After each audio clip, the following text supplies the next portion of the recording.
আসসালামু আলাইকুম। Experience with Munni পেজে আপনাদের সকলকে স্বাগত জানাচ্ছি।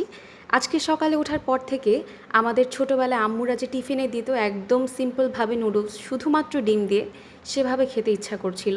তো যেই কথা সেই কাজ, আমি ফার্স্টেই নুডলসটা সেদ্ধ করে নিয়েছি। আমি অবশ্য নুডলসের সাথে কিছুটা ম্যাকারনি নিয়েছি বা পাস্তা যেটাকে বলে।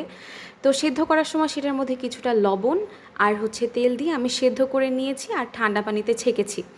আর এদিকে আমি কড়াইতে কিছুটা তেল, তার মধ্যে পেঁয়াজ, টমেটো আর কাঁচামরিচ দিয়ে নেড়ে নিচ্ছি, যেটা আপনারা দেখতেই পাচ্ছেন।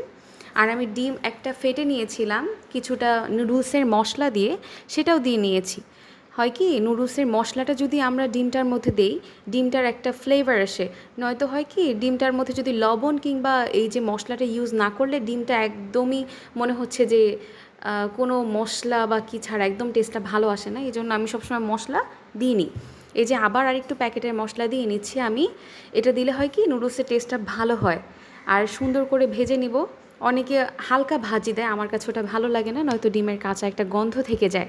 এই জন্য আমি নুডলসের ডিমটাকে সুন্দরভাবে ঝুরি ভাজি করে নিচ্ছি।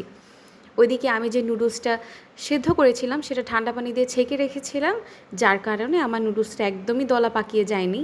কারণ নুডলস দলা পাকিয়ে গেলে হয় কি, ভাতের মতো টেস্ট আসে, যেটা একদমই পছন্দ না আমার, আর দেখতেও ভালো লাগে না। এই যে আমার নুডলসটা ছেঁকে নিয়েছিলাম, ওইটা একদম ঝরঝরে আছে, যেটা আপনারা দেখতেই পাচ্ছেন। এটা শুধুমাত্র সেই লবণ আর তেলের কারণে হয়েছে। আর ওঠানোর সাথে সাথে ঠান্ডা পানি দিয়ে ধুয়ে নিয়েছি, এই কারণেই দলা পাকিয়ে যায়নি। এরপরে ভাজা মশলাগুলোর সাথে ইউজ করব। আজকে আর আমি এক্সট্রা কোনো সস ইউজ করব না।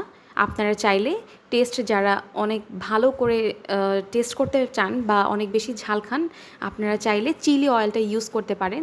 চিলি অয়েলটা গরম তেলের ভিতরে কিছুটা চিলি ফ্লেক্স, মরিচের গুঁড়া আর কিছুটা তিল দিয়ে আপনারা নিয়ে নিতে পারেন। এটা অনেক ভালো টেস্ট আসে আর কি, র্যামেন টাইপের।